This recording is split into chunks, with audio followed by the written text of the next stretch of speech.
The next thing is to be proactive. The way we're going to break the limiting chains, apart from the thinking, is actually by being proactive.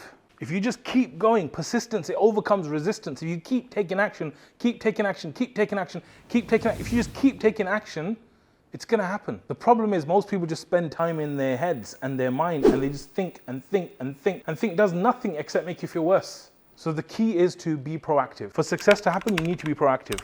There's two ways to be proactive. The first thing, there's a formula specifically that I want to go into, right? What we want to do is we want to write out the answers because it's more effective than doing it in your head. Whenever you're planning something or you're making a decision, you want to get it out on paper. You don't want to think through it in your head. Put it on paper. You know, there's a lot of people that do journaling, all this stuff. It's very beneficial to just get it out on paper because it crystallizes your thoughts. It allows you to come up with more ideas once you've got it down on paper, and it helps you to remember it as well. The first thing we need to do is we need to define very clearly what is it that we want. Okay? So when you have a limiting chain, like for example, Muhammad saying, okay, I want to do a marathon. We need to define in great detail what exactly you want to achieve. What is one thing he could do?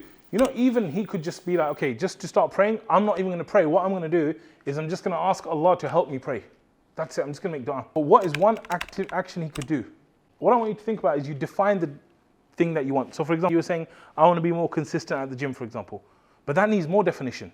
What does consistent mean? Does it mean once a month, once a year, once a week, 3 times a month? Like, you need to define in great detail what is it that you want.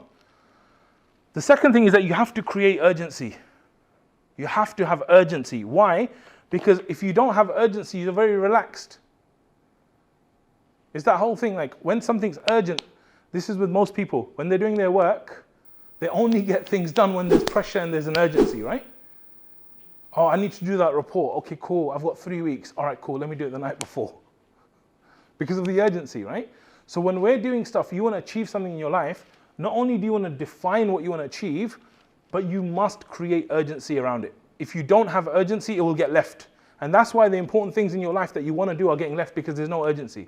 But if you knew, may Allah protect them, that your brother called you and said, look, I've only got 6 weeks to live, would you be more likely to then go and visit or less likely? More likely, right? Because of the urgency. So we need to use that urgency to get stuff done. The next one is action. So once you have the urgency, you must take action. Action is what changes everything. I keep saying it. You must take action. And also what I would say is that you should make dua for it, because ultimately the results are in the hands of Allah. You can do the definition, you can do the urgency, you can do the action, but the result of what happens is actually with Allah. So for us, we should be making dua and we should be asking Allah to help us with each of these things as well. So use the dua formula whenever you want to achieve anything.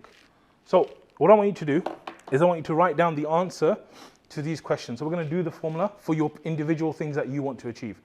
So I'm going to give you 30 seconds to define your outcome.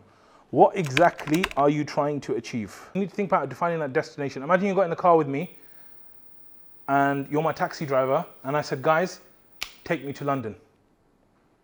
And you're in Luton, so we start driving towards London.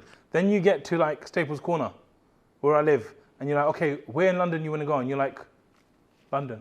Is it more likely you're going to get there or less likely? Less likely. If I say a specific destination, take me to 123 Cricklewood Road, you're going to get there, right? So when you're defining that, it's too broad. It's like, I want to be independent. Well, technically you are independent right now. You could walk out, you could, even Muhammad says you're sacked, you say, so what? I walk out, you're independent. So what does it mean? Oh, I need financial independence. Okay, what does that mean? How much? You need to crystallize, you need to do the definition as clear as possible. Otherwise the chance of you getting to your destination is low. But if you define it clearly, you're like, okay, I need to be able to make £10,000 per month with less than 10 hours of work per week using an online business. So I'm saying if you could do something like that, then you're very clear, okay, this is what I'm going to try and do.